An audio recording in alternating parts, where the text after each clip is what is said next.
I'm here today with Garry Murray, and Garry, I'd like to ask you about transportation. You've talked here at the this morning, and I was very impressed by your ideas on transportation. Can you expound a little bit more for the people that may have not been here today?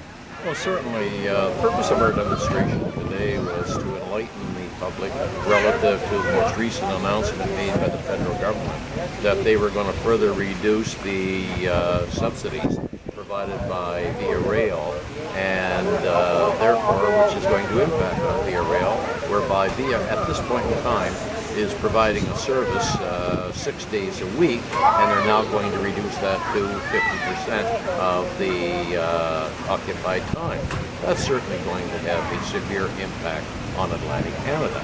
Now, over the years, from the time that Via was created, even prior to Via being created, and I'll deal right now with the issue of rail passenger service, CN and CP operated rail passenger service in Canada. And ultimately something happened of which in turn both CN and CP, both national freight rail lines, no longer wanted to operate rail passenger service, and therefore the federal government decided that the model then would be what we know today to be Via Rail. Well, when Via Rail was created, the government indicated that they would provide subsidy dollar levels, of which in turn that Via would be able to purchase equipment, run its trains, try to improve rail passenger service in Canada. Well, that worked only a short period of time until the federal governments of the day, whether they be the Liberal government or the Conservative governments, decided that they were going to downsize Via Rail. Ultimately, was it because people were not traveling by a train? Was it people were traveling by some other mode of transport? Well, that's questionable. However, we went through some significant changes in Via Rail, in particular back in the mid-'80s, where in turn 50% of all Via services throughout Canada were discontinued. Now that doesn't include of what transpired in Prince Edward Island, nor does it include what transpired in Newfoundland and Labrador, where Newfoundland and Labrador had the Newfoundland Bullet, which they called it by name at that time, and whereby that the government of Canada took off ships for which in turn provided rail service to Prince Edward Island.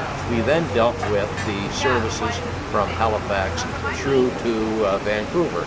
In other words, we were dealing with a rail passenger service from sea to sea to sea.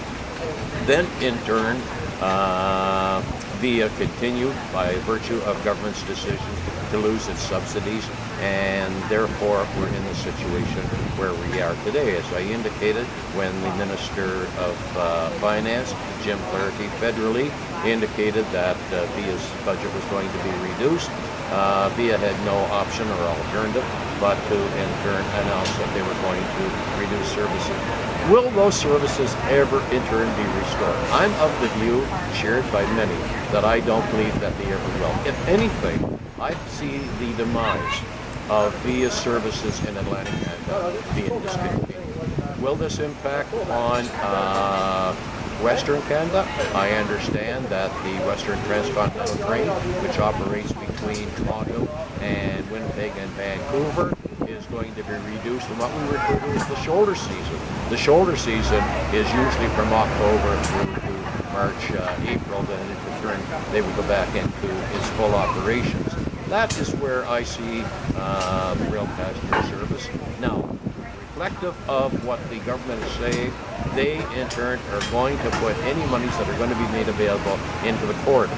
Now, let's understand what the corridor is all about. The corridor is Toronto, Ottawa, Toronto, Quebec, Montreal. That is where the general population lies. So therefore, they're going to, in turn, try to put every bit of energies into that. Will that be privatized someday? There's a possibility that it will. If in turn it is privatized, then in turn I think that the services will suffer. I've always held the position, like many others, is transportation a means of making a profit? I do not believe transportation, and to build a country and to unify a country and to be be able to move people and goods and services from point A to point B, as we used to recognize east to west. Now we're looking at a north-south flow of transportation. I don't think that profitability should be the issue. I believe that that we have to provide a service. In turn, we're going to have a national network that's going to further build a country and improve our standard of living in our country.